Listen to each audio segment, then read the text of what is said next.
যদি আমি কখনো পিছলে যাই, তবে আপনি না হয় সম্পর্কের হালটা শক্ত করে ধরবেন। সেদিন লঞ্চে করিডোর ধরে কেবিনে ফিরে যাওয়ার সময় ইরামের হাতটা ধরে কথাটা বলেছিল সাইমন। আজ এই মুহূর্তে এই কথাটি হুট করে কেন স্মরণ করলো, তাই ইরাম খুব ভালোভাবে অনুধাবন করেছে। অন্য সময় হলে হয়তো বা সে এই মুহূর্তে সাইমনকে একটি চর বসিয়ে দিতে পারত, ধমক দিতে পারত, কিংবা একদম কিছুই না বলে শীতল ক্রোধ প্রকাশ করতে পারত। চাইলে ইরাম এখনও তা করতে পারে, বরং সেটাই করতে ইচ্ছে হচ্ছে তার। তবে সে আজ নিজের অন্তরের সঙ্গে লড়াই করলো। একটা নিঃশ্বাস ফেলে মাথা ঝাঁকিয়ে শান্ত গলায় স্বামীকে শুধালো, কী হয়েছে? সাইমন ভ্রু কুঁচকে ইরামকে দেখল। তার ক্রোধ এখনও কমেনি। কি হয়েছে? জরিনার আম্মা সকিনাকে গিয়ে জিজ্ঞেস করেন কী হয়েছে। বলেই সাইবান উল্টো ঘুরে যাচ্ছিল, কিন্তু পিছন থেকে ইরামের কণ্ঠস্বর ভেসে এলো, সুগন্ধা তো আমার স্বামী না, তুমি আমার স্বামী। থমকালো সাইবান, চোখ তুলে অর্ধাঙ্গিনীর দিকে তাকালো। এমন কথা আশা করেনি। বলাই বাহুল্য নেই যে এই একটা মাত্র বাক্য তার অর্ধেক রাগ প্রশমিত করে ফেলল। ইরামের মুখোমুখি এসে দাঁড়ালো সে। কণ্ঠের ঝাঁজটা কমে এলো অনেকটা। পোটলাকে কোন ভরসা একলা রেখে চলে গিয়েছিলেন আপনি? সুগন্ধার ভরসায়। কম্পিউটার কোর্সে তো ওর না হয় সারিকার কাছে রেখেই যেতাম। কেন, কোনো সমস্যা হয়েছে? হ্যাঁ হয়েছে। সব দিন তো আর সব কিছু সমান থাকে না। একে তো পায়েসের বাটি রেখেছেন রান্নাঘরের সবচেয়ে নিচের তাকে, বাড়িতে বাচ্চা আছে সেটা মাথায় ছিল না মনে হয়। কে, কুচুপু? ও তো ঠিকমতো বসতেই পারে না। বিস্মিত হলো ইরাম। ইজানের বসে থাকার রেকর্ড এই পর্যন্ত সর্বোচ্চ 4 সেকেন্ড। তবে হ্যাঁ, মাঝে মধ্যে কীভাবে যেন পেটের ওপর ভর দিয়ে হামাগুড়ির মতন করে বিছানার কিনারে চলে যায়। এজন্য ইরাম সবসময় তাকে মাটিতে ম্যাটের উপর রাখে, নয়তো কড়া নজর রাখে বিছানার চারপাশে ব্যারিকেড দিয়ে। তার জন্য বাড়িতে ফিরে আলাদা বেডও কেনার কথা ভাবছে। হঠাৎ তার সঙ্গে পায়েসের বাটির যোগ সাজস হলো কিভাবে? হুট করে উপলব্ধি গ্রাস করলো তাকে। কুচুপো রান্নাঘরে চলে গিয়েছে। সাইবান আর জবাব দিল না। ইরাম ধীর পায়ে হেঁটে বিছানার পাশে বসল। ঝুঁকে ঘুমন্ত ছেলের মুখটা দেখল। কি আদুরে! দেখলে কে বলবে বিশাল দুষ্টুমি করে শান্তির ঘুম দিচ্ছে। মৃদু হাসল ইরাম। ঝুঁকে আলতোভাবে ছেলের কপালে চুমু খেয়ে ফিসফিস করল, মায়ের দুষ্ট প্রিন্স, হামাগুড়ি তো দিন দিন বিপজ্জনক হচ্ছে তোমার। এবার কি তবে তোমায় বেড়ায় বাঁধার সময় হয়ে এলো? জননীর সতর্ক দৃষ্টি আদরের পাশাপাশি ছেলের গায়ে কোথাও কোনো প্রকার আঘাত লেগেছে কিনা তাও নিশ্চিত করে নিল। অবশেষে নিশ্চিত হয়ে ইরাম উঠল, সাইবানের দিকে ঘুরে দাঁড়ালো। এর জন্য তুমি আপসেট ছিলে? এবারও সাইবান উত্তর করল না। দুহাত মুঠো করে ফেলল। ইরামকে কিভাবে বোঝাবে যে সে কতখানি ভয় পেয়ে গিয়েছিল। ক্ষণিকের জন্য মনে হয়েছিল সব শেষ। এটাই হয়তো চেয়েছিল অরণ্য। সাইবান মৃত্যুর চাইতেও ভয়ঙ্কর এক যন্ত্রণা ভোগ করুক, আর সে ঠিক সেই ফাঁদে পা দিয়েছে। অরণ্যের কথাটা ইরামকে জানানো যাবে না, তাই মুখ ঘুরিয়ে নিল সে। নিজের ওপর লজ্জাও হলো। দুর্বলতাটা শত্রুর কাছে এক নিমেষে প্রকাশ করে ফেলেছে। ইরাম জবাবের আশায় কিছুটা সময় তাকিয়ে থেকেও যখন উত্তর পেল না, তখন একটা নিঃশ্বাস ফেলল। আচ্ছা, ধরে নিলাম তুমি আপসেট ছিলে, তবে জেনে রাখো এবার আমিও আপসেট হয়ে গিয়েছি। চমকে উঠল সাইবান। সম্পূর্ণ ভিন্ন একটা ভয় আবারও ঘিরে ধরল তাকে। মানে? ইরাম হেঁটে এসে তার মুখোমুখি দাঁড়ালো, শান্ত গলায় জানালো, তোমার রাগ করাটা স্বাভাবিক ছিল। আমি হলেও হয়তো করতাম, দুটো চড়ও দিতে পারতাম।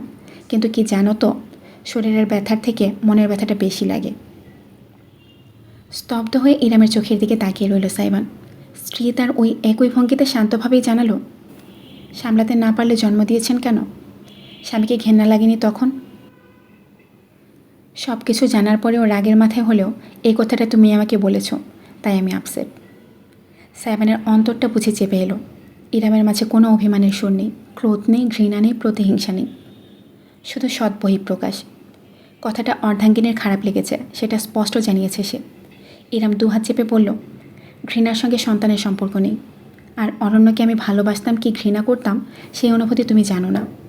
তুমি আমার অতীত জানো ঠিকই আলাদিন, কিন্তু আমার আবেগ জানো না। এই বিষয়টা টেনে না এনে রাগ ঝালেও পারতে।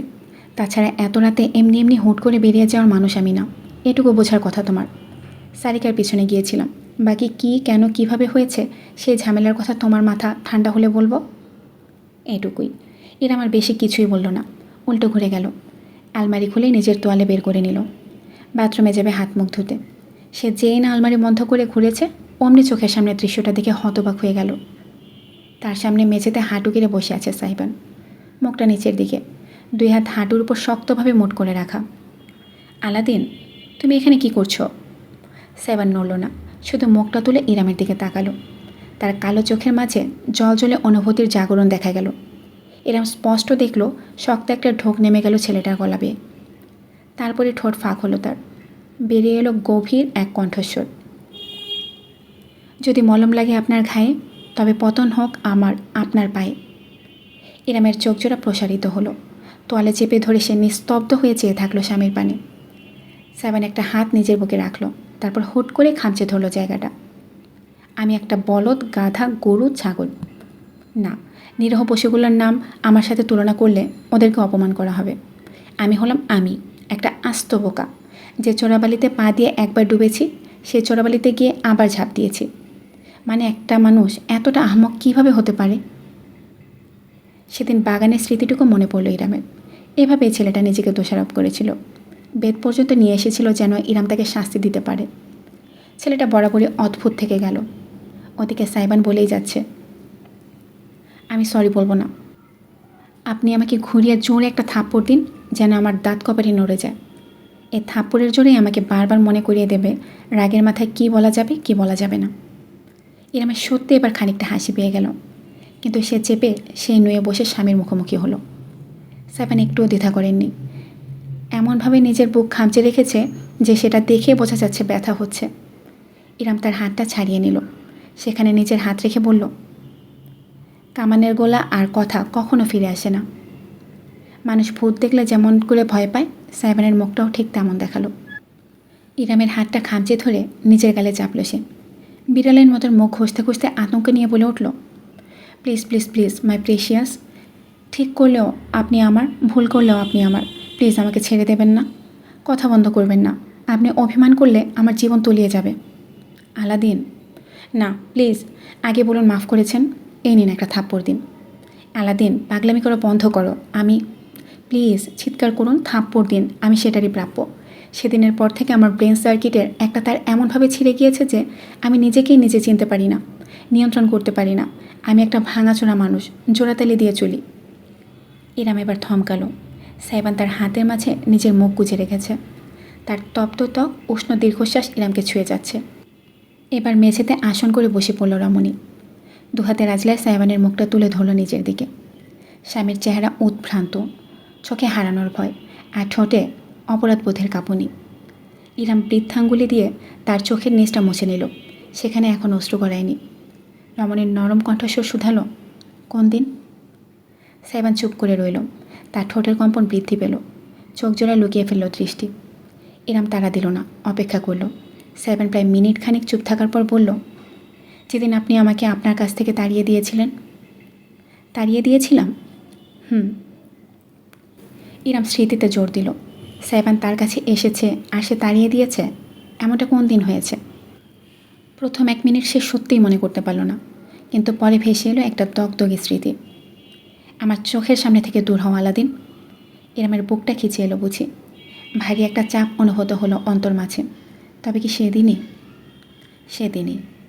তার ভাবনা যেন সাইবান পড়তে পেরেছে। উত্তরটাও জানিয়ে দিল সে।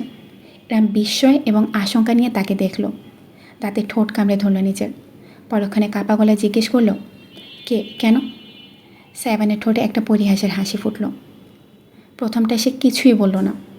একটা সময় ইরামের মনে হলো বরাবরের মতন এবারেও সাইবান নিজের অতীত এড়িয়ে যাবে, অথচ তাকে সম্পূর্ণ হতবাক করে দিয়ে দুবাহু বাড়িয়ে দিল সাইবান।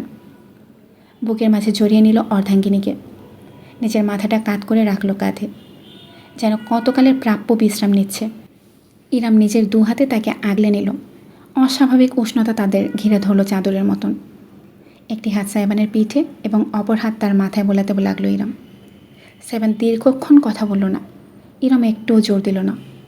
অবশেষে মুখ খুলল সাইবান, সেদিন আমি নিজের চোখে মৃত্যুকে দেখেছি। অতীত। আলতোচাপে স্টপওয়াচটা থামল, সংখ্যা নির্দেশ করছে 19 ঘন্টা 45 মিনিট 54 সেকেন্ড। সাইবান পড়ার টেবিল থেকে চেয়ার ঠেলে 2 হাত উপরে তুলে স্ট্রেচিং করলো। সমস্ত শরীর কেমন বসে গেছে তার, যেন কলকবজাগুলোতে জ্যাম লেগে গেছে। গত মাস 2 যাবৎ তার পড়ার রুটিন 15 থেকে 18 ঘন্টার মধ্যে ওঠানামা করছে। টেবিলে এক নাগারে বসে থাকতে থাকতে ইদানিং পিঠ ব্যথা, ঘাড় ব্যথা, কোমর ব্যথাও দেখা দিয়েছে। চোখের অবস্থা না হয় বাদ দেওয়া যাক, সামিয়া ছেলের পেছনে কত যে স্নেহ ব্যয় করেছেন। হাসপাতালে কাজ না থাকলে বেশিরভাগ রাত তিনি ছেলের পাশেই বসে থাকতেন। সাইবান পড়ে আর তিনি সেলাই করেন, বই পড়েন বা পেশেন্টের মেডিকেল রিপোর্ট দেখেন। আজকে তিনি নেই, অপারেশন ছিল ইমার্জেন্সি, কিন্তু আগামীকাল সময় মতো চলে আসবেন। দেয়াল ঘড়ির দিকে তাকালো সাইবান। ভোর 5টা বেজে এসেছে প্রায়, আর মাত্র কিছু ঘন্টা। এরপর তার জীবনের অগ্নি পরীক্ষা, MBBS ভর্তি পরীক্ষা। যে স্বপ্নটা লালন করে সে বড় হয়েছে, সে স্বপ্নের বাস্তব প্রতিচ্ছবি নিজের জননীর মাঝে দেখেছে। সে স্বপ্নটাকে বরণ করে নিতে তার আর তর সইছে না। উত্তেজনায় মনে হয় ঘুমও আসবে না তার, অথচ সে গতকাল থেকে 1 ঘন্টাও ঘুমায়নি। ফোন হাতে নিল সে। ফ্রেন্ড গ্রুপে ইতোমধ্যে মেসেজ এসে ভরে গিয়েছে। বন্ধুরা সবাই একে অপরকে শুভকামনা জানাচ্ছে। সাইবানও টাইপ করলো, best of luck guys. Say message দেওয়ার কিছুক্ষণের মধ্যে গ্রুপ চ্যাটে ঝড় উঠল। Look who is talking. ভাই, আসলে লাখ সব আমাদের দরকার। তুই তো বেটা ছক্কা মারবি, ঢাকা মেডিকেল কনফার্ম। ভাই, তুই মেডিকেলে প্রথম দ্বিতীয় হলে যখন বাসার রিপোর্টার ইন্টারভিউ নিতে আসবে, তখন প্লিজ আমাদের কথা একটু বলিস যে এ জানের দোস্তরা তোকে সবসময় মোটিভেট করেছে। আপন মনে হাসলো সাইবান, টাইপ করলো, হয়েছে হয়েছে, এখনও পরীক্ষা হয়নি, প্রশ্ন কেমন হয় কে জানে, কাট মার্কসের টেনশন আছে, আগে রেজাল্ট দিক, এরপর এসব বলিস। কাট মার্কস ফার্কস তোকে কিছুই করতে পারবে না, ওসবের ভ্যালু নেই। কোচিংয়ের রাফাত ভাই তো বলেই রেখেছে উনি নাকি তোর সাইজের অ্যাপ্রন অলরেডি অর্ডার করে দিয়েছে, শুধু টেকার পর সংবর্ধনা আয়োজনে যতটুকু দেরি আর কি। দেখ গিয়ে কলেজ ওয়েবসাইটে অলরেডি হয়তো তোর নাম লিখে রেজাল্ট শিট বানিয়েও ফেলেছে। যা, এত এক্সেসিভ হোস না, আমি এমন কিছু না। সেভেন মাথা তোলালো। 5 মিনিট ব্যয় করলো সে বন্ধুদের সঙ্গে কথাবার্তায়, অতঃপর ফোন রেখে দিল। 3 ঘন্টার মতন ঘুমানোর সময় আছে হাতে। আসলেই ঘুমানো দরকার, না ঘুমালে ব্রেন পরীক্ষার হলে শাটডাউন হয়ে যায়। বিছানা ঠিকঠাক করে জানালা খুলে দিল সে। ভোরের শীতল বাতাস এসে চারিপাশে থেকে আবদ্ধ করে ফেলল তাকে। আপনা আপনি ঠোঁটে হাসি ফুটল বিস্তর। দূরে উদীয়মান সূর্য নজর কাড়ল। কি সুন্দর কমলা আলোয় ছেয়ে গিয়েছে গোটা পৃথিবী। দিগন্তের পানে চেয়ে থাকতে থাকতে হঠাৎ সাইবানের মনটা খারাপ হয়ে গেল। জানালার রেলিংয়ে হাতের আঙুল চেপে বসল শক্তভাবে। আজকের মতন একটা গুরুত্বপূর্ণ দিনেও হয়তো ওই মানুষটার কাছে সে যেতে পারবে না। বাড়িতে আহমেদ আছেন, সামিয়া আছেন, পিতামাতা উভয়ে তাকে পরীক্ষার হলে নিয়ে যাবে। এর মধ্যে দেখা করার সুযোগ নেই। আচ্ছা, সাইবান কি এখন চুরি করে যাবে? কিন্তু যদি সে ঘুমিয়ে থাকে, যদি সে রাগ করে? ইরাম আপু, অস্ফুট স্বরে বিড়বিড় করল সাইবান। চোখ জোড়া বুঝে এলো তার। যেমন করে সে ইরামের কথা ভাবছে, তেমন করে কি ইরামও আজকাল কখনো তার কথা ভাবে? এই প্রশ্নের উত্তরটা আর পাওয়া হবে না সাইবানের। বিছানায় শরীর ছুঁতেই ঘুমিয়ে কাদা হয়ে গেল সে। 8টার মধ্যে উঠে রেডি হয়ে গেল। সামিয়া এসে পড়েছেন। আহমেদ ইতিমধ্যে গাড়ি নিয়ে বাড়ির বাইরে অপেক্ষা করছেন। সাইবান তাড়াহুড়ো করছে, ফাইলপত্র ঘেটে দেখছে সব কিছু ঠিকঠাক গুছিয়ে নিয়েছে কিনা। সামিয়া ছেলের পেছন পেছন ব্রেড আর জেলি নিয়ে দৌড়াচ্ছেন। একটুখানি আব্বু, একটুখানি খা। মম, আমি সব বমি করে দেব, চিন্তায় চিন্তায় পাগল হয়ে যাচ্ছি, প্লিজ জোর করো না। মম বলছি তো, এই যে এক কামড়। সাইবান একটা দীর্ঘশ্বাস ফেলে সামিয়ার হাত থেকে ব্রেড নিয়ে সম্পূর্ণটা মুখে দিয়ে গাল ফুলে চিবোতে চিবোতে বলল, এবাম খুশি? এবার খুশি? সামিয়া হেসে ছেলের ফোলা গাল চেপে বললেন, একদম খুশি, আমি টিফিন বক্সে নিয়ে নিচ্ছি, পরীক্ষা শেষ করে গাড়িতে বসে খাবি। চোখ উল্টালো সাইবান, পরক্ষণে আবার হেসে ফেলল। মায়ের বিরুদ্ধে জিত বলে কিছুই নেই। কিছুক্ষণ বাদে বেরিয়ে পড়ল তারা। গাড়ির হর্ন বাজিয়ে যাচ্ছেন আহমেদ। এই যে মা ছেলের আর কতক্ষণ লাগবে? পরীক্ষা কি আপনাদের জন্য বসে থাকবে মনে হয়? সামিয়া মুচকি হেসে গাড়ির জানালা দিয়ে হাত বাড়িয়ে স্বামীর নাক টেনে দিয়ে বললেন, তুমি না হয় শিক্ষা বোর্ডে ফোন করে একটা ব্যবস্থা করবে। আহমেদ বাঁকা হাসলেন। স্ত্রী হাত সরিয়ে ফেলার আগে সেটা টেনে ধরে তর্জনী বরাবর চুমু দিয়ে বললেন, আই উইশ আমি ব্যবসায়ী না হয়ে মাফিয়া হতাম, তাহলে আমার বইয়ের ইচ্ছাটা পূরণ করতে পারতাম। ছি, কি অসভ্য। তোমাদের রোমান্স শেষ হয়েছে মম ড্যাড? সাইবান একদম শান্তভাবেই বলল, এসব নৃত্য দেখে অভ্যস্ত সে। সামিয়া লজ্জা পেলেন, তবে আহমেদের মধ্যে সেটা ছিটে ফোটাও দেখা গেল না। তিনি বললেন, রোমান্স শেষ হওয়ার কোনো বয়স নেই, সেটা তোমার বউ আসলেই বুঝতে পারবে। নাও গেট অন কার চ্যাম্প। আমার বউ আসলেও তোমাদের রোমান্সের বয়স ফুরাবে না, সেটা আমি জানি। বলে সাইবান গাড়িতে বসল। পিতামাতা উভয়ে হাসলেন। সামিয়া বসলেন ড্রাইভিং সিটে বসা আহমেদের পাশে। গাড়িটা চলতে শুরু করলো। গেট পেরিয়ে যখন রাস্তা দিয়ে এগোলো তখন আনমনে মাথা কাত করে চেয়ে রইল সাইবান। ওই তো খানিকটা দূরে মাথা তুলে দাঁড়িয়ে আছে মুন্সিবাড়ি। সাইবান গাড়ির জানালা দিয়ে মুখ বাড়ালো। 2 তলার একটি রুমের জানালার তার দৃষ্টি আটকে রইল। ফিসফিস করল সে, আমার জন্য দোয়া করবেন ইরাম আপু। পরীক্ষা দুর্দান্ত হয়েছে সাইবানের। চোখ বন্ধ করে সে বলতে পারবে মেডিকেলে একটা সিট অন্তত তার জন্য কনফার্ম। তাই সে আত্মবিশ্বাসের খুশি ছড়িয়ে পড়েছে সমস্ত পরিবারে। আজ রেজাল্টের দিন। ওয়েবসাইটে এখনও প্রকাশ করা হয়নি, অথচ সকাল সকাল 30 কেজি মিষ্টি নিয়ে এসেছেন আহমেদ। পুরো পাড়া প্রতিবেশীদের মাঝে বিলানো হবে। সামিয়া খুব একটা রান্না করেন না, কিন্তু আজ ভোর থেকে ছেলের পছন্দের হরেক পদ চুলা চড়িয়েছেন। সারিকা মন খারাপ করে বসে আছে, কারণ তার মা তাকে পাত্তা না দিয়ে সব ভাইয়ের পছন্দের রান্না করছে। এ নিয়ে সকাল থেকে 2 ভাই বোনের মাঝে 3 বার মুখোমুখি সংঘর্ষ হয়েছে। পিতার রাম ধমকের পর অবশ্য দুজন উত্তর কোরিয়া আর দক্ষিণ কোরিয়ার মতন হলরুমের 2 পাশে অবস্থান নিয়েছে। সাইবান ডাইনিং টেবিলে বসে মনের মাধুরী মিশিয়ে একটা কাগজের ফুল বানাচ্ছে। এই তো গতকালই ইউটিউব দেখে শিখল, আজ হাতে কলমে কাজে লাগাচ্ছে। এই জিনিসটা সে নিজের সবটুকু দিয়ে নির্মাণ করবে, অতঃপর নিবেদন করবে এই মানুষটার পদতলে। হ্যাঁ, আজকে শুধু রেজাল্ট দিক, সেই খবর জানানোর উসিলে গর্ব নিয়ে সাইবান ইরামের সামনে গিয়ে দাঁড়াবে। ইরাম চোখে সেই চিরায়ত অগাধ মায়া নিয়ে দেখবে। তার সে ছোট্ট আলাদিন এখন ভবিষ্যৎ ডাক্তার। এর চাইতে মধুর কোনো সময় হতে পারে? সাইবান ফুল বানাতে এতই মগ্ন ছিল যে খেয়ালই করেনি কখন আহমেদ পিছনে এসে দাঁড়িয়েছে। চ্যাম্প, দেখি দেখি। পিতার স্পর্শে মাথা তুলে তাকাতেই সাইবান দেখল একটা সাদা অ্যাপ্রন। তার কাঁধে জড়িয়ে দিয়েছেন আহমেদ। ড্যাড। উঠে দাঁড়িয়ে পড়ল সাইবান। আহমেদ হাত তুলে তার মাথায় বুলিয়ে দিয়ে বললেন, এটা তোমার উপহার।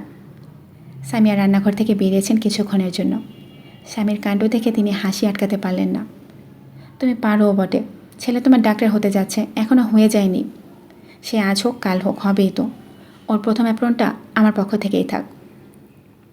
আহমেদ অত্যন্ত আয়েস নিয়ে স্ত্রীকে দেখলেন। দ্বিতীয় দফায় বললেন, আমার ওয়াইফ ডাক্তার, আমার মেয়ে ডেন্টিস্ট, আমার ছেলে ডাক্তার। তুমি শুধু ওয়েট করো সামিয়া, কালকে দেখো বাড়ির বোর্ডে নতুন নাম লেখা হবে, ডাক্তার বাড়ি। পাগল একটা। স্বামীর কথায় খিলখিল করে হাসতে লাগলেন সামিয়া। পিতার বুকে লেপটে সব কিছু শুনে নিজেও না হেসে পারল না সাইবান।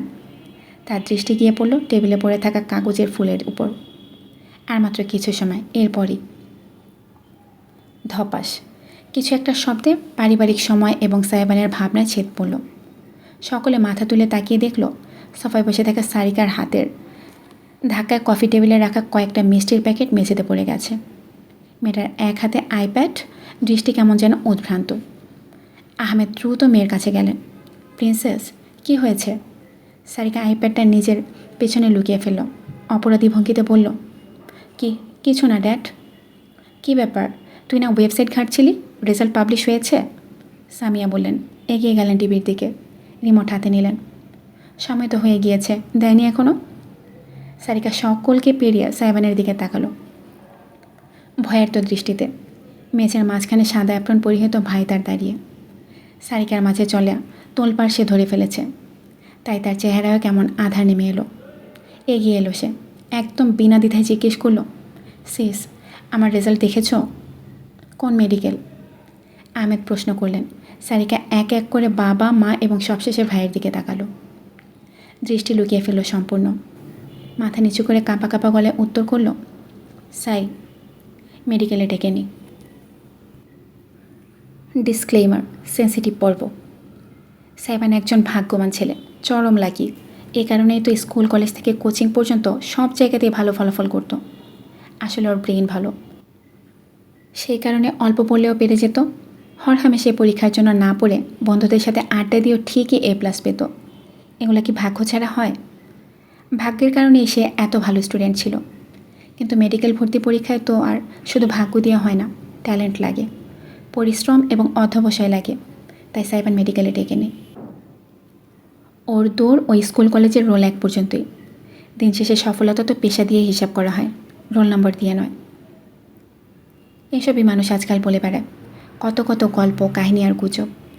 মানুষ পরীক্ষার আগের দিন রাতে সাইবানের আড্ডা দেওয়াটা দেখেছে, অথচ সারা রাত জেগে বই নিয়ে হেঁটে হেঁটে রিভিশন করাটা দেখেনি। মানুষ তাকে বরাবর ভালো ফল করতে দেখেছে, কিন্তু প্রতিটা ভালো ফলের পেছনে ঘন্টার পর ঘন্টা পড়ায় থাকার কারণে চোখ ব্যথা, মাথা ব্যথা, কোমর ব্যথা হতে দেখেনি। তারা সাইবানের রুমে জমা হওয়া বইয়ের স্তূপ দেখেনি, 100 ক্রস করা হ্যান্ড নোটের খাতাগুলো দেখেনি। স্কুল কলেজের রেড ক্রিসেন্টের লিডার ছিল সাইবান। মানুষ মনে করে সে অ্যাডভেঞ্চার পছন্দ করে, স্যারদের মাঝে জনপ্রিয়, তাই এমন একটা দায়িত্ব কাঁধে নেয়া। অথচ বরাবরই সে চিকিৎসা সেবার প্রতি সাইবানের অগাধ টান, সেটা অগ্রাহ্য হয়েছে সর্বদা। মেডিকেলের প্রতি সে এতটাই আসক্ত ছিল যে তার ফোন ঘাটলে শুধু মেডিকেল থিওরির ভিডিওই পাওয়া যেত এক সময়। চিকিৎসা সেবা সাইবানের স্বপ্ন ছিল না, ছিল অন্তরাত্মা, তার অস্তিত্বের পরিপূরক। অ্যাপ্রন গায়ে জড়িয়ে যখন সে একজনের জীবন রক্ষায় ভূমিকা রাখবে, তখন পরিবারের মুখে কৃতজ্ঞতা সে হাসিটুকু ফুটবে। সেইটুকু দেখার আশায় সে বছরের পর বছর সাধনা করেছে। অথচ মানুষ তার সাধনার নাম দিয়ে দিল ভাগ্য। আজকাল সাইবানের মনে হয় বোধহয় স্টুডেন্ট হিসেবে পেছনের দিকে থাকলেই ভালো হতো। কারো কোনো এক্সপেকটেশন থাকতো না তার প্রতি। অন্তত জীবনটাকে আরেকটু উপভোগ করা যেত। ডিসেম্বর মাসের শীতল বিকালে যখন সব বন্ধুরা খেলাধুলায় ব্যস্ত থাকতো, তখনও সে আগেভাগে পরবর্তী নতুন ক্লাসের বইয়ের পড়া পড়ে রাখত। গ্রীষ্মের ছুটিতে আম কাঁঠালের দিনে যখন সবাই গ্রামের বাড়িতে ঘুরতে যেত, তখন সে সামিয়ার কেটে দেওয়া আম খেতে খেতে বাগানে হাঁটত আর আসন্ন পরীক্ষার পড়াশোনা করত। ঈদের দিনও পড়ার রেকর্ড আছে তার। এমন নয় যে সে সারাদিন শুধু পড়াশোনাই করত, একটু আনন্দ ঘটত না। সত্যিকার অর্থে সাইবান সময়টাকে খুব সুন্দরভাবে ব্যালেন্স করতে জানত। সকালে স্কুল, বিকালে প্রাইভেট কোচিং শেষে বন্ধুদের সাথে সন্ধ্যা পর্যন্ত আড্ডা। বাসায় ফিরে তার মাঝে আলস্য দেখা যায়নি। সে ঠিকই হাত মুখ ধুয়ে বাড়ির কাজ শেষ করতে বসেছে। হ্যাঁ, যেদিন বেশি খেলাধুলা হতো বা কোনো টুর্নামেন্ট থাকতো, সেদিন 2 ঘন্টার বদলে টিভি 8 ঘন্টা দেখত। সেই সময়টা পড়াশোনায় দিত। সারাদিনের কাজগুলোকে কম বেশি করে ব্যালেন্স করতে জানতো বলে বন্ধুরা কখনও তাকে পড়ার কারণে খেলার মাঠে দেখা যায় না বলতে পারিনি। যখনই এসে ডেকেছে, সে সন্ধ্যা হোক কি রাত 11টা, সাইবান ঠিকই তাদের সাথে বেরিয়েছে। পরে ফিরে 2 ঘন্টা কম ঘুমিয়ে নিজের পড়া শেষ করেছে। তাকে সবসময় সব জায়গায় পাওয়া যেত বলেই বোধহয় মানুষ ভাবত পড়াশোনায় ভালো হওয়াটা শুধুমাত্র তার সৌভাগ্যের কামাল। তার প্রশংসায় পঞ্চমুখ মানুষের অভাব কোনো কালেই ছিল না। সে বন্ধুবান্ধব হোক কি স্কুল কলেজের স্যার ম্যাডাম কি কোচিংয়ের ভাইয়া আপুরা, তাদের কাছে সাইবান সর্বদা ছিল অলরাউন্ডার, যে পড়াশোনা হোক বা খেলাধুলা সব কিছুতেই অগ্রগণ্য। অথচ যে না সাইবান হোঁচট খেল, অমনি জীবন থেকে সকল শুভাকাঙ্ক্ষী কর্পূরের মতন হাওয়া হয়ে গেল। পেরিয়েছে গোটা 1 বছর। সাইবানের বন্ধুরা আজ এক একজন এক এক দিকে। ঢাকা মেডিকেলে একজন, অন্যজন বুয়েটে, অন্যরাও ঢাকা বিশ্ববিদ্যালয়ে পড়াশোনা করছে। এমনকি ক্লাসের সব থেকে দুষ্ট ছেলেটা, যাকে উঠতে বসতে কানে ধরিয়ে স্যারেরা বাইরে দাঁড় করিয়ে রাখত, সেও কৃষি বিশ্ববিদ্যালয়ে চান্স পেয়েছে। শুধু সাইবান রয়ে গিয়েছে আগের মতন একই জায়গায় সুতো কাটা ঘুরি হয়ে। মেডিকেল রেজাল্ট দেওয়ার পর সাইবান আর কোথাও পরীক্ষা দেয়নি। তাকে কেউ ভার্সিটির পরীক্ষা বসাতে পারেনি, না পেরেছে ইঞ্জিনিয়ারিংয়ে। এত পরিশ্রমের ফসল, এত নির্ঘুম রাত্রি, এত সাধনা, এত অধ্যাবসায়ের ফল শুধুই ব্যর্থতা। সাইবান কি আসলে ডাক্তার হওয়ার যোগ্য নয়? নিজের স্বপ্নটাকে চোখের সামনে ঝনঝন করে ভেঙে যেতে দেখার পর থেকে আর স্বাভাবিক হতে পারেনি সে। এমনকি সামিয়া আহমেদের মুখোমুখিও দাঁড়াতে পারেনি। কত স্বপ্ন ছিল তার বাবা মায়ের, ছেলেকে ডাক্তার হিসেবে দেখবে। সাইবান তাদের মুখে চুনকালি মেখে দিয়েছে। যে পিতা তার জন্য নিজের হাতে অ্যাপ্রন কিনে এনেছিল, সেই পিতাই চোখের সামনে তার সাদা অ্যাপ্রনটাকে জ্বালিয়ে দিয়েছে। সাইবান সেদিন চিৎকার করে বলেছিল, হ্যাঁ, মেশিন মনে করো তো আমাকে, তোমাদের সর্বদা পাহারা দেওয়ার মেশিন। সেই শুরু। এরপর থেকে সাইবান সবসময় চ্যাম্প বলে ডাকা আহমেদও কেমন দূরে সরে গিয়েছেন ছেলের কাছ থেকে। বাবা ছেলের মধ্যে শীতল দৈরত আজ পর্যন্ত বর্তমান। সামিয়া খুব চেষ্টা করছেন, কিন্তু পারেননি কিছুই স্বাভাবিক করতে। আগামীকাল সাইবানের মেডিকেল সেকেন্ড টাইম পরীক্ষা, অথচ এরপরে বিশেষ হেলদোল নেই তার। অনুভূতিগুলো কেমন ভোতা হয়ে গিয়েছে। এই 1 বছর সে প্রায় ঘরবন্দি ছিল, রুমবন্দি। তার রুমে এখন আসবাবের চাইতে বই খাতার সংখ্যা বেশি। সারাদিন অনলাইনে ক্লাস করতে করতে ল্যাপটপ, মোবাইলের চার্জ চলে যায় বিধায় 4টা পাওয়ার ব্যাংক পড়ে আছে টেবিলে, সোফায়, চেয়ারে, বিছানার উপর, নাইট স্ট্যান্ডে শুধু বই খাতা, হ্যান্ড নোট ছড়ানো। জায়গাটাকে ময়লার ভাগাড়ের মতো লাগে সাইবানের কাছে। সে এখন আর স্টপ ওয়াচও ব্যবহার করে না। 24 ঘন্টা তো পড়ার টেবিলেই থাকে প্রায়, গণার কি দরকার। বায়োলজি বইয়ের শেষ পৃষ্ঠা নিষ্পলক তাকিয়ে আছে সাইবান। মস্তিষ্কটা কেমন যেন বিষণ্ণ। পড়ার কিছু আর মাথায় ঢুকছে কি না তাও জানা নেই। সে শুধু তাকিয়েই আছে, নিষ্প্রাণ রোবটের মতন। এমন সময় আস্তে করে ছেলের রুমে ঢুকলেন সামিয়া। তার হাতে 1 গ্লাস গরম দুধ আর ফলের বাটি। সেগুলো টেবিলের উপর রেখে ছেলের কাঁধে হাত জড়ালেন তিনি। সাইমন একটুও নড়ল না, প্রতিক্রিয়া দেখালো না। সামিয়া ঝুঁকে এসে তার কাঁধে মুখ ডুবিয়ে ছেলেকে সান্ত্বনা দিতে চাইলেন। বুঝি, নরম বলে বললেন, চিন্তা করিস না আমার বাচ্চা, কালকে যা হওয়ার হবে, না হলে নেই, আমি সব কিছু রেডি করে ফেলেছি, তোকে প্রাইভেটে পড়াবো। এতক্ষণে সাইমন একটু নড়ল, তার ঠোঁটে অতি মলিন এক হাসি ফুটল। বায়োলজি বইটা বন্ধ করে হালকা ভেঙে বসে যাওয়া গলায় সে বলল, মানুষকে আরও বলার সুযোগ দিতে চাও যে আমি তোমাদের কতটা প্যাম্পার করা কিট? সামিয়ার ভ্রজরা কুঁচকে উঠল। ভীষণ হতাশ বোধ করলেন তিনি। মানুষের কথা এতই দাম তোর কাছে? মানুষ তোকে খাওয়ায় না পড়ায়। তোমরা আমাকে খাওয়াও, পড়াও, তাই তোমাদের খারাপ লাগার দাম বেশি। অস্বীকার করার কিছুই নেই। আমি জানি আমি তোমাদের ব্যর্থ সন্তান, লস প্রজেক্ট। সামিয়ার ঠোঁট জোড়া কাঁপল। অনেক কিছু বলতে ইচ্ছে হলো তার। ছেলেকে বুকে জড়িয়ে জানাতে ইচ্ছে হলো এসব সত্যি না। সাইবান যেমনি হোক না কেন, তিনি ছেলেকে একই রকমভাবে ভালোবাসেন। অথচ কেন যেন বলতে পারলেন না। তবে কি তিনিও কোনোভাবে আহমেদের মতন ছেলের প্রতি হতাশ হয়ে পড়েছেন? ভাবতেই ভয় হলো তার। দ্রুত পিছিয়ে গেলেন। আমার আজকে রাতে 2টো অপারেশন আছে, হাসপাতালে থাকতে হবে, বেশি পড়তে হবে না, 1 বছর পড়েছিস, এবার ঘুমিয়ে যা। এটুকুই। সামিয়ার দাঁড়ালেন না, দরজা খুলে বেরিয়ে গেলেন বাইরে। তার চলার পথের দিকে চেয়ে সাইবার ঠোঁটের পরিহাসের হাসিটা আরও বিস্তৃত হলো। তাচ্ছিল্য করল সে নিজেকেই। একটুখানি সময় মম, যদি তোমার হাসপাতালের একটুখানি সময় আমার হতো তবে কী ক্ষতি হতো? সাইবান দ্বিতীয়বারেও মেডিকেলে টিকল না, শুধুমাত্র 1.25 নাম্বারের জন্য। লিস্টে তার নাম আসেনি। যদি সেকেন্ড টাইমের কাটমার্কস 5 না থাকতো তাহলে হয়তো এবার সাইবান সত্যিই টিকে যেত। কিন্তু ব্যর্থতার গ্লানি যেন কাটবার নয়। রেজাল্ট দেখেনি সাইবান, তাকে জানিয়েছে অনুরাগ। সেদিন তার বন্ধুটা নিজে এসে তার সঙ্গে থেকেছে। অনেকটা সময় তার হাত ধরে বাগানে বসেছিল। হাজার কথা বলেছে সাহসের, সান্ত্বনার। সাইবানকে বুঝিয়েছে সে যেন বসে না থেকে প্রাইভেটে ভর্তি হয়ে যায়। তার পরিবারের তো অভাব নেই। এই একটা মাত্র ছেলেই সাইবানের পাশে আগের মতন থেকে গিয়েছে। আর কাউকে দূরবীন দিয়ে খুঁজেও পাওয়া যায় না। স্কুল কলেজের গ্রুপগুলো এমনিতেই ভেঙে গিয়েছে এক একজন এক এক জায়গায় চলে যাওয়ার পর।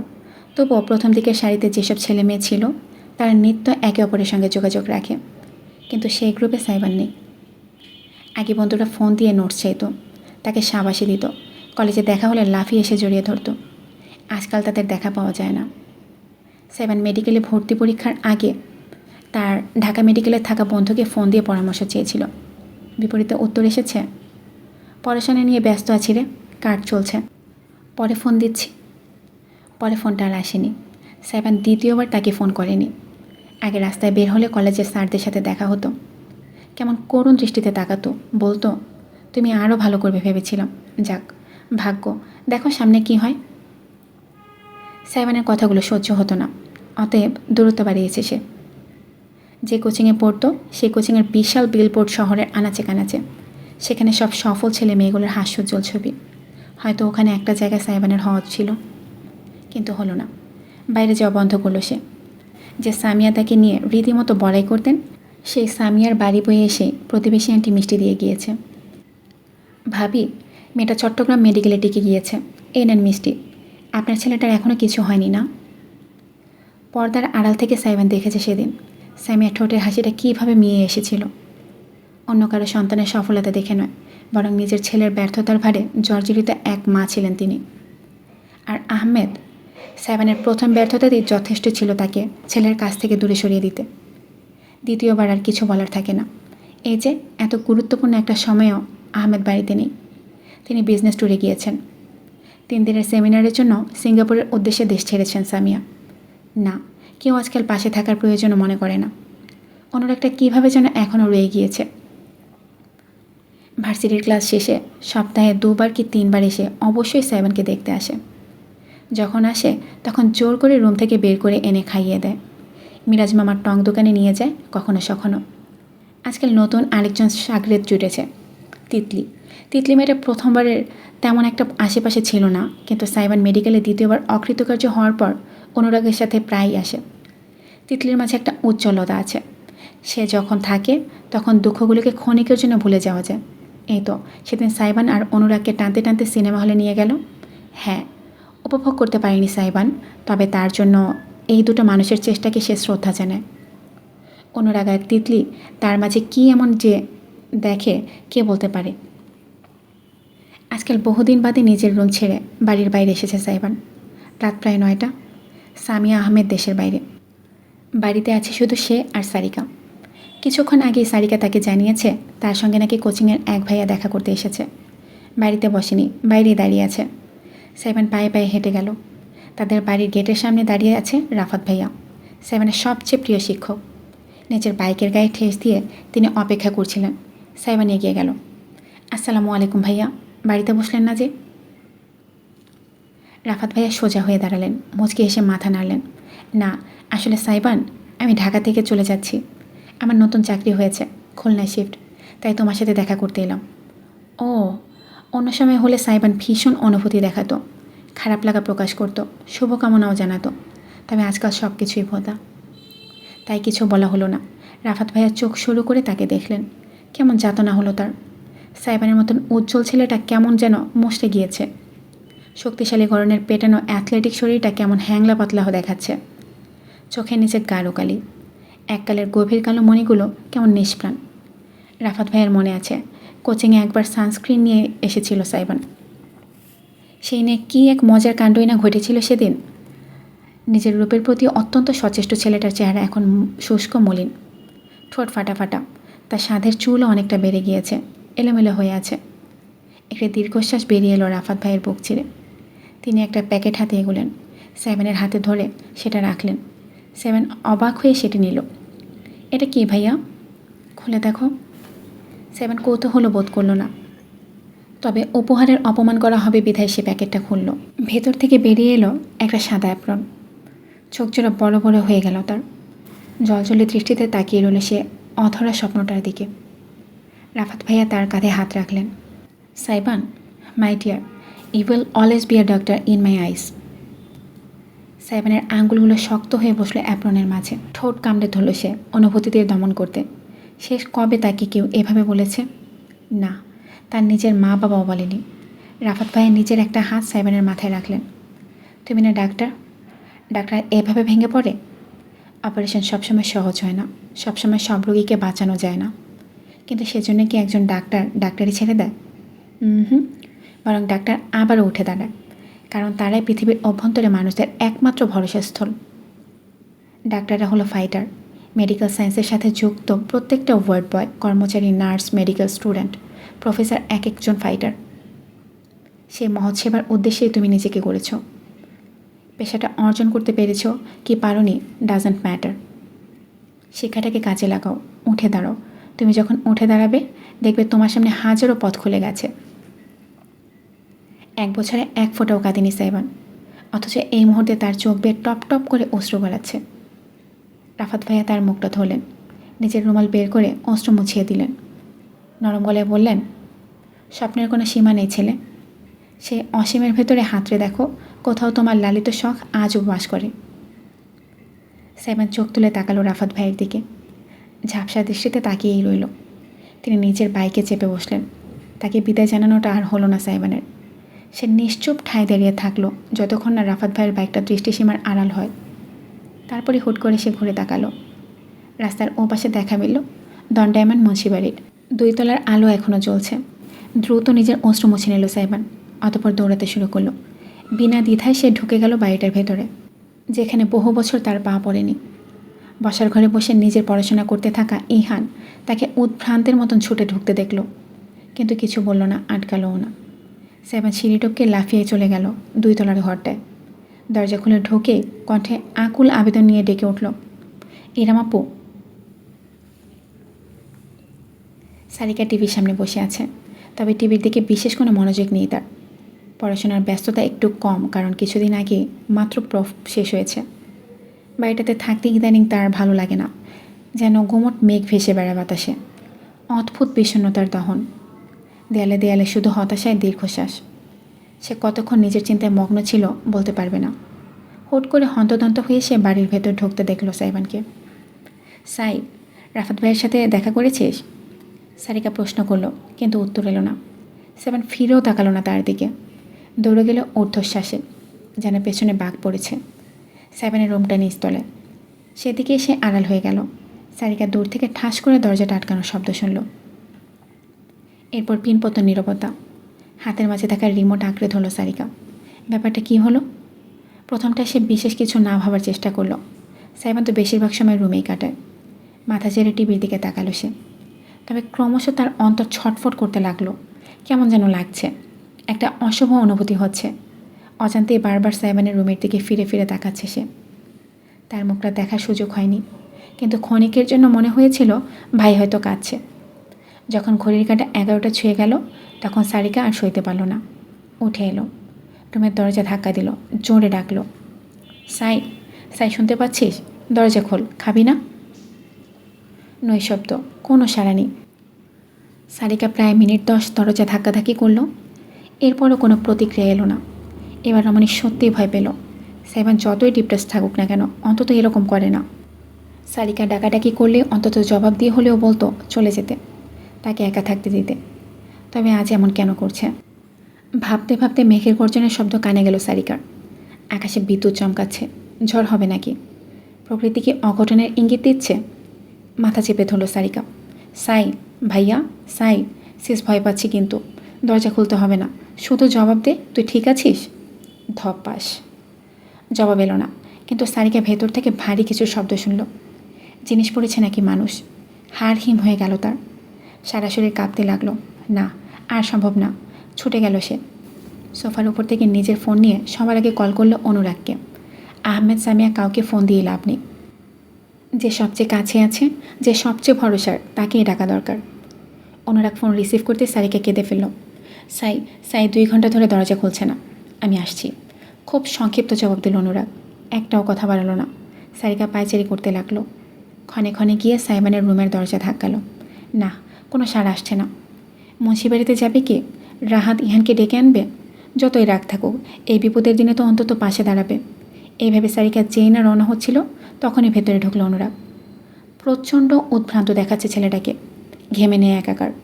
বাইরে বৃষ্টি শুরু হয়েছে ততক্ষণে। বেশ খানিকটা ভিজেও গিয়েছে সে। চুলগুলো লেপটে আছে কপালে, হাঁপাচ্ছে ভীষণ। তবুও কোনো দিকে পরোয়া না করে সে ছুটে গেল। কোথায় সাইবান? রুমে। দুজনেই দৌড়ে গেল সাইবানের রুমের সামনে। অনুরাগ তৎক্ষণাৎ দরজার হ্যান্ডেল টানল। সাইবান, এই ছেলে, আমি অনুরাগ, দরজা খোল শালা। রাত বিরাতে নাটক মারাস তুই, খোল। হুম। জবাব নেই। অনুরাগের মনে হলো তার হৃৎপিণ্ডকে বুঝি ফ্রিজারে রেখে জমিয়ে ফেলা হয়েছে। হ্যান্ডেল টানতে টানতে সে সারিকাকে জিজ্ঞেস করলো, লকের চাবি নেই? সারিকা ডানে বামে মাথা নাড়ল। না, সেভাবে সিস্টেম করা হয়নি। অনুরাগ, কিছু করো। আমি কিসের যেন শব্দ শুনেছি ভেতর থেকে একটু আগে। না পারতে অশ্রাব্য একটা গালি উচ্চারণ করলো অনুরাগ, খুব ক্ষীণভাবে।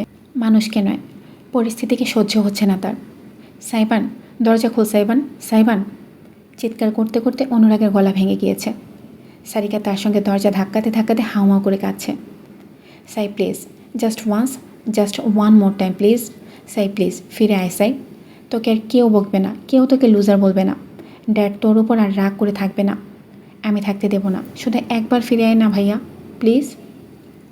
সারিকার কণ্ঠের আর্তনাদ বাতাসকে ভারী করে তুলেছে। অনুরাগ আর অপেক্ষা করতে পারছে না। সে চোখের অশ্রু মুছে গর্জে উঠল, বটি, দা, কুড়াল, chair, anything, just grab anything. আমি দরজা ভাঙছি। আবহাওয়া যেন আজ সঙ্গত করছে। থেকে থেকে ভয়ানক বজ্রপাতে কেঁপে উঠেছে চারিদিক। তুমুল বৃষ্টির ঝাপটায় অশান্ত প্রকৃতি। বিদ্যুৎ এখন আছে ভাগ্যের ব্যাপার। সারিকা খুঁজে পেতে একটা স্টিলের পাইপ নিয়ে এলো। কিছুদিন আগে ওয়াটার লাইনের কাজ করা হয়েছিল বিধায় থেকে গিয়েছে। অনুরাগ পাইপটা হাতে নিয়ে সারিকাকে ধাক্কা দিয়ে দূরে সরালো। সরুন। পাইপটা দিয়ে পাগলের মতন একের পর এক আঘাত হানতে লাগলো অনুরাগ দরজাটার উপর। কাঠের দরজা, খুব সহজে নাড়ানো দেয়। সারিকা মুখ চেপে কেঁদেই যাচ্ছে। চোখের সামনে সে শুধু আধার দেখছে। তাকে একটা রাম ধমক দিল অনুরাগ। এই চুপ, সাহায্য করতে না পারলে ন্যাকা কান্না কাঁদবেন না। লকটা অনেকখানি দুর্বল হয়েছে, নড়ছে। আমি আর আপনি একসঙ্গে ধাক্কা দেব। রেডি? 1, 2, 3। দুজনে একসঙ্গে ছুটে গিয়ে আছড়ে পড়ল দরজার উপর। একবার নয়, বারংবার। বজ্রপাতের সঙ্গে পাল্লা দিল দরজার কর্কশ আর্তনাদ। একের পর এক ধাক্কা। অনুরাগের কাঁধ টনটন করে উঠল। হাতের কবজি ইতোমধ্যে কেটে রক্ত ঝরছে, অথচ খেয়াল নেই তার। দরজার ওপাশে তার বন্ধুটা কী অবস্থায় আছে সেই ভাবনায় তাকে নিঃশেষ করে দিচ্ছে। সারিকারও অবস্থা খারাপ, ব্যথায় বাহু চেপে ধরেছে সে। শেষমেশ মেয়েটাকে সরিয়ে অনুরাগ নিজে দরজার সামনে আবারও দাঁড়ালো, 2 হাত তুলে কপালে ঠেকালো। ভগবান শক্তি দাও, ফিসফিস করল সে। তারপরে অদম্য হয়ে ছুটে গিয়ে শরীরের সর্বশক্তি দিয়ে আছড়ে পড়ল দরজার উপরে। বিকট একটা শব্দ হলো। অনুরাগ দরজা সমেত ভেঙে রুমের মেঝেতে গিয়ে পড়ল। সমস্ত শরীর ঝনঝন করে উঠল মারাত্মক ব্যথায়, অথচ নিজের শারীরিক যন্ত্রণার দিকে তার বিন্দুমাত্র খেয়াল নেই। তৎক্ষণাৎ লাফিয়ে উঠে সামনে তাকালো। সারিকা উঠে গেছে। মুখে হাত চাপা দিল রমণী। বেরিয়ে এলো ভয়ানক এক আর্তচিৎকার। আল্লাহ! সারিকার সেই চিৎকার প্রকৃতির উন্মাদনাকে ছাপিয়ে গেল। রুমের ভেতরের দৃশ্যটাকে মনে হলো কোনো ভৌতিক সিনেমার শুটিং সেট। সাইবানের সমস্ত বই খাতা টুকরো টুকরো হয়ে এদিক সেদিক পড়ে আছে। তার স্বাদের প্রত্যেকটা জিনিস ভেঙে চুরে ছড়িয়ে আছে। সমস্ত দেয়াল জুড়ে টকটকে লাল মার্কারের কালিতে লেখা, লুজার লুজার লুজার। 2টে দেয়াল ভর্তি সেই লেখায়। আর দেয়ালের সামনে মেঝেতে উল্টে আছে পড়ার টেবিলের চেয়ারটা। আর উপরেই ঝালরবাতির জন্য বসানো লোহার আংটায় ঝুলছে একটা মোটা দড়ি। দড়িটা মাস কয়েক আগেই কোরবানির সময় তাদের গরুর গলায় বাঁধা হয়েছিল। সারিকা চিনেছে, কারণ দড়িটা মোটা, কালো রঙের। সেটা কেউ রেখে দিয়েছে কতদিন ধরে। কালো রঙের সেই অশুভ দড়িটার সঙ্গে পেন্ডুলামের মতন ঝুলছে সাইবানের পাতলা শরীরটা। বড্ড শান্ত, বড্ড নিষ্প্রাণ সেই শরীর। পা জোড়া মেঝে থেকে 3 হাত উপরে ঝুলছে। দুলছে পেন্ডুলাম, কখনো ডানে কখনো বা বামে। দড়ির সঙ্গে ঝুলছে সাইবান। শরীরটা কেমন নিস্তেজ, দুলছে এদিক সেদিক অশুভের মতন। সাইবান! অনুরাগ আহত সিংহের মতো গর্জে উঠল। পরক্ষণে দৌড়ে গেল বন্ধুর কাছে। সরাসরি তার ঝুলতে থাকা পা দুটো চেপে ধরে নিজের কাঁধের উপর রাখল। সাইবানের সমস্ত শরীরের ভার এখন অনুরাগের উপর। সে কাতরাতে থাকা সারিকার দিকে চেয়ে হুঙ্কার ছাড়ল, জলদি দড়ি কাটুন। সারিকা হিতাহিত জ্ঞানশূন্য হয়ে পড়েছিল। দৌড়ে চলে গেল সে এবার রুমের বাইরে। অনুরাগ পা ধরে রাখল বন্ধুর শক্ত করে। তার নিজের চোখ জোড়া ভেজে অঝোর ধারায় অশ্রু ঝরতে আরম্ভ করেছে। দোস্ত, একটুখানি আর একটু অপেক্ষা কর, ডোন্ট লিভ মি প্লিজ। কাঁধ দুটোর উপর গোটা একটা জীবনের দায়িত্ব অনুরাগকে বুঝিয়ে চুরমার করে দিল। সারিকা এসে পড়েছে ততক্ষণে, হাতে বিশাল একটা। মেঝেতে পড়ে থাকা চেয়ারটা বিছানার উপর তুলে তরতর করে উঠে গেল মেয়েটা। বিপদের সময় মানুষের মাথা কাজ করে কম, কখনো বা বেশি বেশি। বর্তমানে সারিকা বেপরোয়া হয়ে উঠেছে। হাত উঁচু করে দা দিয়ে সে কোপ বসালো দড়ির ওপর। দাঁতে দাঁত চেপে বারংবার চেষ্টা করতে লাগলো। কয়েক সেকেন্ডের ভেতর দড়ি কেটে গেল। সাইবানের নিথর শরীরটা হুড়মুড় করে পড়ল অনুরাগের উপর। মেঝেতে আগে ভাগে বসে পড়ে কোনো মতে বন্ধুকে ধরতে পারল অনুরাগ। সাইবানের চোখ জোড়া বন্ধ, বুক একেবারে স্থির, কোনো ওঠানামা নেই। কেমন ঠান্ডা হাত পা। ঠোঁটের ভেতর থেকে হালকা একটু জিভ বেরিয়ে আছে। গলায় পেঁচানো দড়িটা এক টান দিয়ে অনুরাগ খুলে নিতেই দেখল সমস্ত গলায় একটা কালচে দাগ বসে গিয়েছে। সারিকা ধপাস করে বসলো ভাইয়ের পাশে। কাপা কাপা হাতে কবজি ধরে পালস চেক করলো। মুহূর্তে কেঁপে উঠে ছিটকে গেল সে। ভূত দেখার মতন করে ভাইয়ের শরীরটার দিকে চেয়ে রইল। তার দৃষ্টি অনুরাগের উপলব্ধির জন্য যথেষ্ট। সে চোখের পানি মুছে ফিসফিস করল, না, সাইবান চলে যেতে পারে না। সারিকা কম্পিত গলায় বলল, CPR CPR দিতে হবে। হামাগুড়ি দিয়ে এগিয়ে এসে সাইবানের বুকে 2 হাত চেপে ধরে ভর দিয়ে ছেড়ে দিল সারিকা। পাগলের মতন বুক চাপতে শুরু করলো। সাই, নিঃশ্বাস নে ভাইয়া, প্লিজ। সারিকার অশ্রুজল গড়িয়ে সাইবানের বুক ভিজিয়ে তুলতে লাগলো। ঘন ঘন চাপের কারণে তার শরীরটা থেকে থেকে ঝটকা দিয়ে উঠতে লাগলো। অনুরাগ অসহায়ের মতো নিজের মাথার চুল চেপে ধরল। Ah please Saiban, you can not leave me ইয়ার। Mouth to mouth, Anurag please. সারিকার কথায় হুঁশ হলো অনুরাগের। দ্রুত মাথা দুলিয়ে এগিয়ে গেল সে। ঝুঁকে সাইবানের মুখের বাতাস দেওয়ার চেষ্টা করলো। প্রথম কয়েকবার কোনো প্রতিক্রিয়া হলো না। থেমো না, একদম থেমো না। সারিকা CPR দিতে দিতে অনুরাগ সাইবানের ফুসফুস সচল করার জন্য বাতাস দেওয়ার চেষ্টা করতে থাকলো। যখন মনে হচ্ছিল এই বুঝি শেষ, আর হবে না, তখনই সাইবানের শরীরে একটা ঝটকা দিয়ে উঠল। পরক্ষণে কাশতে লাগলো ছেলেটা। সারিকার কান্না দ্বিগুণ হলো। অপরদিকে অনুরাগের বুকটা বুঝি নতুন করে প্রাণ ফিরে পেল। আমি আসছি, ওকে ধরে বিছানায় তোলো। সারিকা দ্বিতীয় দফায় ছুটে গেল। অনুরাগ ছটফট করতে থাকা সাইবানকে টেনে বিছানায় তুলল। ছেলেটা কেমন যেন করছে, হাঁ করে শ্বাস নিচ্ছে, বুক চেপে ধরে আছে, ভারী হয়ে থাকা চোখের কোণ বেয়ে অঝোর ধারায় অশ্রু ঝরছে। গলার দাগটা দগদগে হয়ে উঠেছে, দেখতে কেমন ভয়ানক লাগছে। অনুরাগ তার সমস্ত শরীরে হাত বোলাতে লাগলো। কীভাবে বন্ধুকে সান্ত্বনা দেওয়া যায় তার মাথায় আসছে না। কেন, ওয়াই, কেন এমনটা করলি কাভার্ট? জবাব দেওয়ার মতো অবস্থায় সাইবান নেই। তা সত্ত্বেও অনুরাগ নিজেকে রুখতে পারল না। সাইবানের ছটফট করতে থাকা শরীর শক্তভাবে চেপে ধরে হু হু করে কেঁদে উঠল। সারিকা চলে এলো, তার হাতে ছোট একটা অক্সিজেন সিলিন্ডার আর মাস্ক।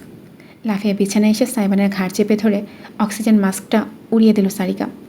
অতঃপর সিলিন্ডার লাগিয়ে দিতে সাইবানের শরীরটা ধীরে ধীরে স্থির হয়ে এলো। বুক তীব্রভাবে ওঠানামা করতে লাগলো। অবশেষে ফুসফুসে জরুরি অক্সিজেন পাচ্ছে সে। সারিকা নিজেকে রুখতে পারল না। ওই সময়ের ভাইয়ের বুকে একের পর এক দুর্বল জ্বর ঘুষি বসিয়ে হাহাকার করে উঠল। বেয়াদব, আহাম্মক, স্বার্থপর, ভীতু, কুলাঙ্গার, একটা আস্ত জঘন্য অসহ্যকর স্টুপিডের বাচ্চা। মরে যাওয়া এত সহজ মনে হয় তোর? হ্যাঁ, যা যা, ছাদ থেকে লাফ দে, যা। গলায় দড়ি দিতে এসেছিস কেন রাস্কেল? তুই একটা কুকুর, পাগলা কুকুর, আহাম্মক আহাম্মক আহাম্মক। সারিকাকে জাপটে ধরে থামালো অনুরাগী। তার বুকে মাথা ঠেকিয়ে ফুপিয়ে ফুপিয়ে কাঁদতে লাগলো মেয়েটি। অনুরাগ নিজের পকেটে হাত চালালো। আমি অ্যাম্বুলেন্স কল করছি। কিন্তু যেই না সে নাম্বার ডায়াল করতে যাবে, অমনি সাইবান দুর্বল হাতে তার হাতটা খামচে ধরল। ভ্রু কুচকে ভেজা চোখে তাকালো অনুরাগ। অক্সিজেন মাস্কের কারণে কথা বলতে পারছে না সাইবান। সে শুধু ডানে বামে মাথা নাড়ালো। ভারী চোখ জেলা বিষাদ আতঙ্ক। হাসপাতালে যাবি না? অনুরাগ প্রশ্ন ছুটতেই জোরে জোরে মাথা দোলালো সাইবান। সারিকা খেকিয়ে উঠল। ও হাসপাতালে যাবে না মানে ওর ঘাড় যাবে। ফোনটা দাও, ফোন দাও অনুরাগ, এক্ষুনি। অথচ ফোন করতে গিয়েও করতে পারল না অনুরাগ। উভয়ের দৃষ্টি গিয়ে পড়ল সাইবানের চোখে, বেয়ে গড়ানো অঝোর ধারার অশ্রুপানে। সে কিছুতেই হাসপাতালে যেতে চাইছে না। অক্সিজেন মাস্কের ভেতর থেকে ফিসফিস করে বলল, আমি আর নিচে নামতে চাই না। এটুকু বলে চোখ বুজে ফেলল সাইবান। তার মাথাটা একদিকে হেলে পড়ল। এক হাতে মাস্ক চেপে আরও জোরে জোরে শ্বাস নিতে লাগলো সে। সেদিকে চেয়ে অনুরাগ আর সারিকা উভয়ে আর নড়ার শক্তি পেল না। 1 ঘন্টা পর সাইবানকে হাসপাতাল নেওয়ার জন্য রাজি করানো যায়নি। বর্তমানে সে বসার ঘরের সোফায় চুপচাপ বসে আছে। অনুরাগ তাকে গোসল সারিয়ে নিয়ে এসেছে। অক্সিজেন মাস্কের আর দরকার পড়ছে না। সারিকা জুস করেছে, সেটা স্ট্র দিয়ে একটু একটু করে পান করছে। তার গলার দাগটা অ্যান্টিসেপটিক লাগিয়ে দিচ্ছে অনুরাগ। বাইরে ঝড়ের তাণ্ডব অনেকটা কমে এসেছে। এখন শুধু থেকে থেকে বাজ পড়ছে, সঙ্গে ঝিরিঝিরি বৃষ্টি। থেকে থেকে জ্বলে উঠেছে অনুরাগের চোখ। শালা ভালো মানুষের বাচ্চা কুত্তা, দেখিস যদি একটুখানি এদিক সেদিক হয়েছে তো তোকে সোজা আইসিইউতে টেনে নিয়ে ফেলবো, ভাগার কোথাকার। সাইবান বিশেষ প্রতিক্রিয়া করল না, নিঃশব্দে অনুরাগকে দেখল। বেঁচে যখন গিয়েছে তখন হসপিটালে যাওয়ার ইচ্ছা তার নেই। কারণ হাসপাতালে গেলে সামিয়া জেনে যাবেন, সামিয়া জানলে জানবেন আহমেদও।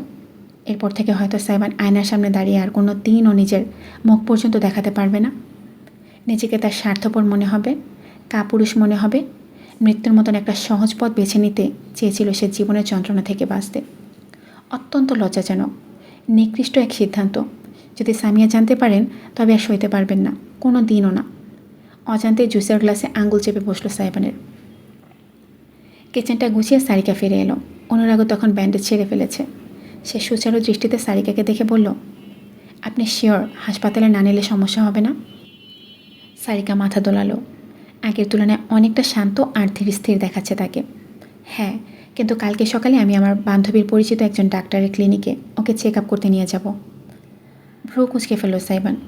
তাতেই ধমকে উঠল সারিকা, এই একদম চোখ পাকাবি না কুলাঙ্গার, থাপড়ে তোর দাঁত ফেলে দেবো হারামজাদা। খুব শখ না?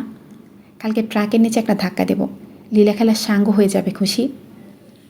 সাইবান প্রথমটার প্রতিক্রিয়া করল না, কিন্তু পরক্ষণে জুসের গ্লাস রেখে দিয়ে দুহাত বাড়িয়ে বোনকে কাছে টেনে নিল। তার কোমর জড়িয়ে ধরে ওদরে মাথা ঠেকে অস্ফুট স্বরে বলল, সরি, মাফ করে দে সিস। এই বাক্যের পর নিজেকে আর শক্ত রাখা যায় না। সারিকা পারল না। সেই রাতে অগণিত বারের মতন কাঁদল সে।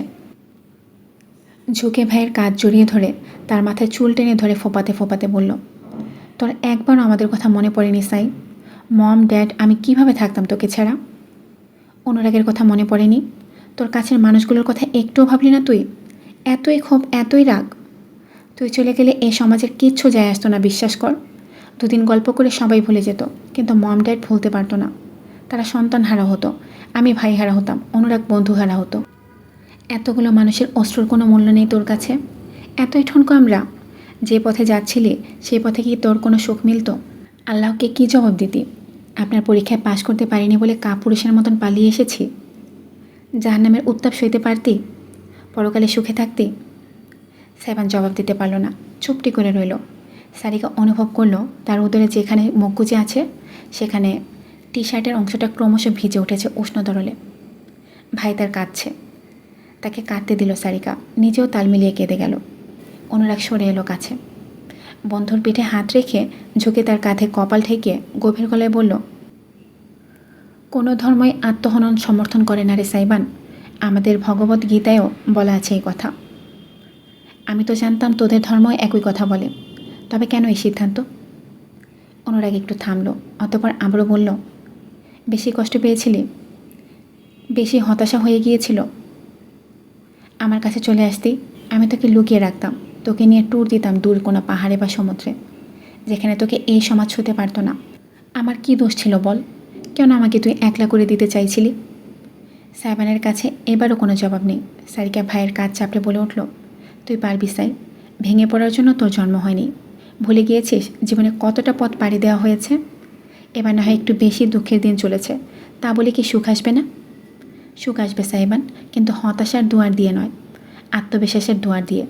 সময় নিয়ে নিজেকে কর, সমাজের ইচ্ছায় বাঁচিস না, নিজের ইচ্ছায় বাঁচ। একটাই তো জীবন রে তোদের, নিজের মতো করে বাঁচলে ক্ষতি কি? অনুরাগ বলল। এরপর দীর্ঘক্ষণ কোনো কথা হলো না ত্রিজোড়ার মাঝে। নীরবে একে অপরের পাশে রইল তারা। অবশেষে যখন সাইবান সারিকার কাছ থেকে মুখ তুলল, তার চোখে আর অশ্রু দেখা পাওয়া গেল না, তাতে প্রশান্ত একটা ভাব। সরাসরি অনুরাগের দিকে তাকালো সাইবান, ভেঙে আসা গলায় বলল, আমায় দূরে কোথাও নিয়ে যাবি? ধক করে উঠল অনুরাগের বুকটা। বন্ধুর হাত চেপে শুধালো, কোথায় যাবি বল? সেন্ট মার্টিন সমুদ্র দেখব। অনুরাগ নিজেকে সামলাতে পারল না, শক্তভাবে জড়িয়ে ধরল সাইবানকে। বন্ধুও তার পাল্টা জড়িয়ে ধরল। সারিকা চোখ মুছে নিজের ভাইয়ের মাথায় হাত বুলিয়ে দিল।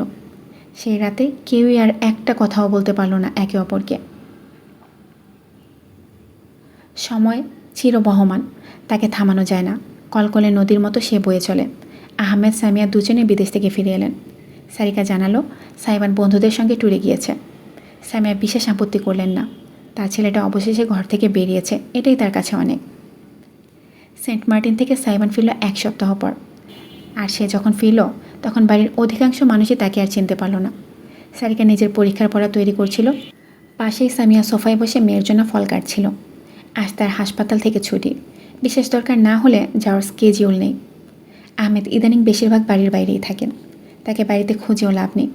সামিয়া সারিকার মুখে একটা আপেলের টুকরো তুলে দিয়েছেন, কি দেননি এমন সময় উৎফুল্ল একটা কণ্ঠ ভেসে এলো, ব্রো। সামিয়া এবং সারিকা উভয়ে চমকে উঠে ঘুরে দাঁড়ালেন।